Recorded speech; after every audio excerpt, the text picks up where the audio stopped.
क्या फिर लौटेगा work from home? तेल कंपनियों पर 1.2 लाख करोड़ का संकट, ऑयल क्राइसिस से बदलेगी आपकी जिंदगी। महंगे तेल ने सरकार की बढ़ाई चिंता। सफर वही है, सड़कें वही हैं, लेकिन अब हर मोड़ पर पेट्रोल की बढ़ती कीमतों का डर खड़ा है। कल तक जहां ऑफिस पहुंचने की जल्दी थी, आज फिर वर्क फ्रॉम होम की चर्चाएं तेज होने लगी हैं। सोशल मीडिया पर वायरल हो रही ये पोस्ट अब असल जिंदगी में आम आदमी के दर्द को बयां करती दिख रही है। कोरोना गया, मास्क हटे, स्कूलों की घंटियां फिर बजने लगी, ऑफिसों की रौनक भी लौट आई, लेकिन अब देश के दरवाजे पर एक नया संकट दस्तक दे रहा है। और इस बार वजह कोई वायरस नहीं, बल्कि वो आग है जो पेट्रोल डीजल की बढ़ती कीमतों में छिपी है। सवाल आग की तरह उठ रहे हैं। क्या सरकार चाहती है कि लोग कम बाहर निकलें?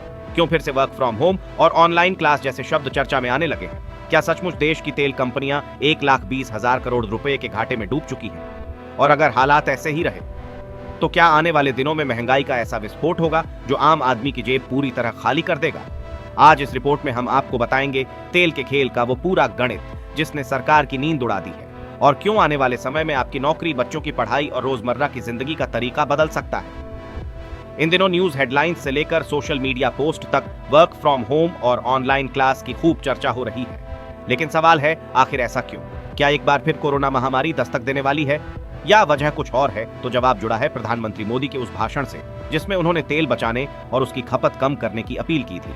इसके साथ ही सवाल उठता है कि पीएम की इस अपील के पीछे की पूरी कैलकुलेशन क्या है? तो जवाब है हमारी सरकारी तेल कंपनियां, जो इस समय उस मोड़ पर खड़ी है जहां आगे सिर्फ और सिर्फ गहरी खाई नजर आ रही है। इस बात को एक उदाहरण से समझिए। मान लीजिए आप दूध की दुकान चलाते हैं जहां आप 20 रुपए में दूध खरीदते हैं, लेकिन मजबूरी ऐसी है कि आपको उसे 18 रुपए में बेचना पड़ रहा है। ऐसे में आपका यह धंधा आखिर कितने दिन चल पाएगा?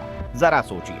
और यही उदाहरण इस पूरी कहानी को समझाता है। दरअसल एक मीडिया रिपोर्ट के मुताबिक भारत की सरकारी तेल कंपनियों जैसे आईओसी, एचपीसीएल और बीपीसीएल के साथ इस समय कुछ ऐसा ही हो रहा है। दुनिया भर में कच्चे तेल की कीमतें आसमान छू रही हैं, लेकिन भारत में चुनाव और आम आदमी की नाराजगी के डर से दाम उसी हिसाब से नहीं बढ़ाए गए। नतीजा यह है कि अब पानी सिर से ऊपर जाता दिख रहा है। जब हम घाटे की बात करते हैं तो कुछ करोड़ों में आकर बात रुक जाती है, लेकिन यहाँ मामला 1,20,000 करोड़ रुपए के पार पहुंच गया है। ये वो पैसा है जो तेल कंपनियों ने अपनी जेब से भरा है ताकि आपके स्कूटर और कार का तेल महंगा न हो। रिजर्व बैंक ऑफ इंडिया के दस्तावेजों के मुताबिक इसे तकनीकी भाषा में अंडर रिकवरी कहते हैं।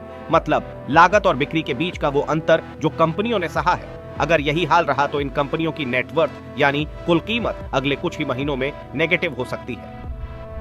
अभी इन कंपनियों की कुल नेटवर्थ करीब 3.48 लाख करोड़ रुपए है। अगर घाटा इसी तरह हर महीने 20 से 25,000 करोड़ बढ़ता रहा तो वो दिन दूर नहीं जब ये कंपनियां दिवालिया होने की कगार पर आ जाएंगी। यही वो डरावना सच है जिसकी वजह से सरकार अब हाथ पांव मार रही है। अब आपके मन में यह सवाल आ रहा होगा कि तेल बचाना और वर्क फ्रॉम होम का क्या कनेक्शन? तो नीति आयोग के मुताबिक भारत अपनी जरूरत का 85% से ज्यादा कच्चा तेल इंपोर्ट करता है। मतलब हमारी अर्थव्यवस्था का एक बड़ा हिस्सा ट्रांसपोर्ट पर निर्भर है। जब लाखों लोग दफ्तर जाने के लिए गाड़ियां निकालते हैं और हजारों बसें बच्चों को स्कूल ले जाती हैं, तो डीजल और पेट्रोल की खपत रॉकेट की तरह ऊपर जाती है। पीएम मोदी के कैलकुलेशन कुछ इस तरह है कि अगर 20% आबादी भी घर से काम करने लगे तो देश के तेल इंपोर्ट बिल में अरबों डॉलर की कमी आ सकती है। ये सिर्फ कंपनियों का घाटा कम करने की बात नहीं है, ये देश के विदेशी मुद्रा भंडार को बचाने की भी बात है।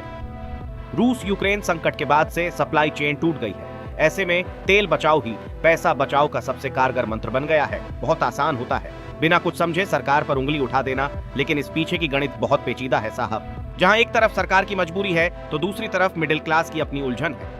2 साल के लॉकडाउन के बाद लोग बाहर निकलना चाहते थे, लेकिन अब जब पेट्रोल 100 के पार गया, वहीं कुछ शहरों में तो 110 से 115 रुपए के स्तर पर है, तो वर्क फ्रॉम होम उनके लिए एक वरदान की तरह दिखने लगा है। वहीं देखिए, जो कर्मचारी महीने का 10 से 15,000 रुपए सिर्फ आने जाने और बाहर खाने पर खर्च करता था, उसके लिए वर्क फ्रॉम होम का मतलब है सीधी बचत है। लेकिन इसका दूसरा पहलू भी है। ऑनलाइन स्कूल की वजह से बच्चों के सामाजिक विकास पर असर पड़ा है। माता पिता परेशान हैं कि घर और दफ्तर को एक साथ कैसे संभालें। सरकारी तेल विपणन कंपनियों का बिजनेस मॉडल बहुत सीधा है। वे कच्चा तेल खरीदते हैं, उसे रिफाइन करते हैं और फिर बेचते हैं, लेकिन भारत में ये कंपनियां पूरी तरह स्वतंत्र नहीं हैं। मनी कंट्रोल के मुताबिक सरकार अक्सर महंगाई को काबू में रखने के लिए इन्हें दाम न बढ़ाने का अनौपचारिक निर्देश देती है। दिक्कत यह है कि इन कंपनियों को भी तो अपना खर्च चलाना है, नई रिफाइनरी लगानी है, पाइपलाइन बिछानी है और ग्रीन एनर्जी की तरफ शिफ्ट होना है।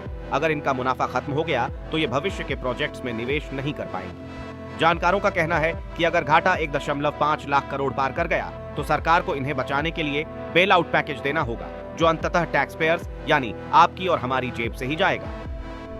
तो सवाल सिर्फ पेट्रोल डीजल की कीमतों का नहीं है, सवाल उस भविष्य का है जहां शायद ऑफिस जाने से पहले लोग तेल का हिसाब लगाएंगे, जहां स्कूल की घंटियों से ज्यादा इंटरनेट की स्पीड मायने रखेगी और जहां वर्क फ्रॉम होम सुविधा नहीं बल्कि देश की आर्थिक मजबूरी बन सकता है। तेल कंपनियों का 1.2 लाख करोड़ का घाटा सिर्फ एक आंकड़ा नहीं, ये उस चेतावनी की घंटी है जो बता रही है कि भारत को अब अपनी ऊर्जा नीति बदलनी ही होगी, क्योंकि अगर आज भी हम नहीं संभले तो आने वाले दिनों में सिर्फ गाड़ियों की रफ्तार नहीं, पूरी अर्थव्यवस्था लड़खड़ा सकती है।